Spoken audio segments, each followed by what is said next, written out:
দর্শক এই মুহূর্তে আমি অবস্থান করছি রাজধানীর খিলক্ষেত এলাকাতে। দর্শক দেখতেই পাচ্ছেন সাবেক প্রধানমন্ত্রী বেগম খালেদা জিয়ার যে বিদেশে চিকিৎসা সেবা নিতে যাওয়ার আজকে রাত 10টার সময় তার যে ফ্লাইট রয়েছে তাকে স্বাগত জানাতে বা তাকে এক পলক দেখতে কিন্তু বিমানবন্দরের আশেপাশের কিন্তু বিভিন্ন এলাকা থেকে আসা নেতাকর্মীরা কিন্তু জড়ো হয়েছেন।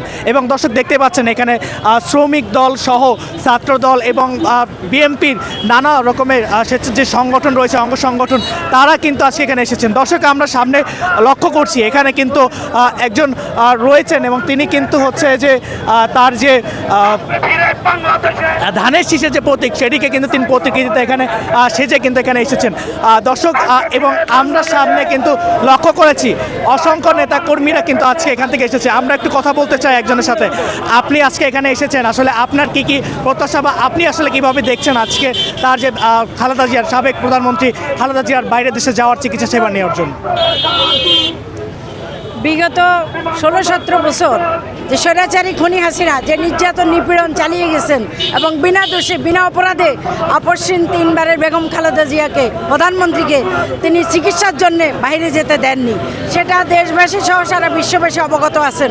এখন মহান রাব্বুল আলমিনের কৃপায় আল্লাহর রহমতে আজকে উনি চিকিৎসার উদ্দেশ্যে রওনা দিবেন এবং আমরা আশাবাদী মহান রাব্বুল আলমিন ওনাকে সুস্থ করে আবার বাংলাদেশে ফেরত আসার তৌফিক দান করবেন।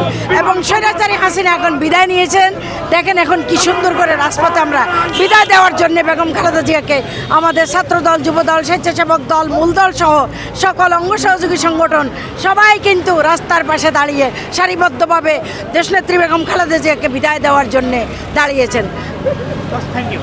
দর্শক যেমনটি শুনছিলেন দর্শক একজন তিনি কিন্তু মহিলা দল করেন এবং মহিলা দলের সাবেক কেন্দ্রীয় কমিটির কিন্তু সদস্য। তিনি যেমনটি জানাচ্ছিলেন সাবেক প্রধানমন্ত্রী বেগম খালেদা জিয়া তার যে চিকিৎসা সেবা নিতে যে বিদেশে যাওয়ার জন্য যে আজকের রাত 10টার সময় যে ফ্লাইট রয়েছে তাকে স্বাগত জানাতে, অর্থাৎ তাকে একবার হলো এক পলক দেখার জন্য কিন্তু দেশের ঢাকার আশেপাশে যারা নেতাকর্মীরা রয়েছেন বিভিন্ন অঙ্গ সংগঠনের নেতাকর্মীরা কিন্তু এখানে কিন্তু অবস্থান করেছেন।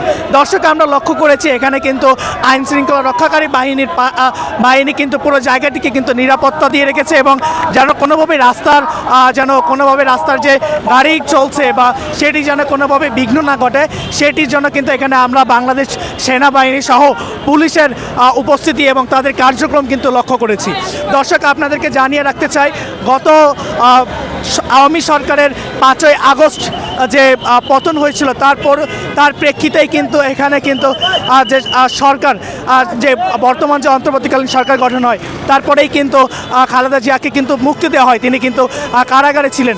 তার প্রেক্ষিতেই কিন্তু পরবর্তীতে তার যে গত সরকারের আমলে অর্থাৎ আওয়ামী সরকারের আমলে কিন্তু তাকে বাইরের দেশে চিকিৎসা সেবা নিতে যাওয়ার জন্য যে বাধা সেটি কিন্তু গত সরকার দিয়েছিল এবং এরপরই কিন্তু পরিবর্তিত অবস্থায় কিন্তু তারা যে রাজনীতি করছেন এবং তারপরেই কিন্তু আসলে তার যে বাইরের দেশে যাওয়া অর্থাৎ কাতারের যে তার জন্য একটি এয়ার অ্যাম্বুলেন্সের ব্যবস্থা কিন্তু করেছেন এবং সেটি কিন্তু আজকে রাত 10টায় কিন্তু এখান থেকে কিন্তু বাংলাদেশ থেকে কিন্তু সেই ফ্লাইটটি যাওয়ার কথা রয়েছে।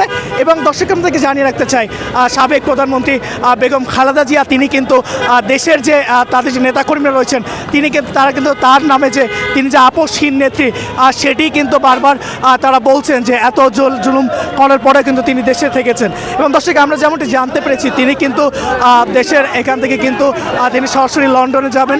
সেখানে কিন্তু দলের যে অ্যাক্টিং যে ভাইস চেয়ারম্যান রয়েছেন সেই অ্যাক্টিং ভাইস চেয়ারম্যান তিনি কিন্তু তার যে দলের যে তার যে মা অর্থাৎ দেশনেত্রী বেগম খালেদা জিয়া তাকে কিন্তু তিনি রিসিভ করবেন এবং এরপর কিন্তু তার সাথে তিনি কিন্তু থাকবেন। অর্থাৎ সার্বিক কর্মসূচি কিন্তু আমরা যত জানতে পেরেছি যে দলের যে অ্যাক্টিং ভাইস চেয়ারম্যান রয়েছেন তিনি কিন্তু এই পুরো ব্যাপারটি কিন্তু দেখছেন।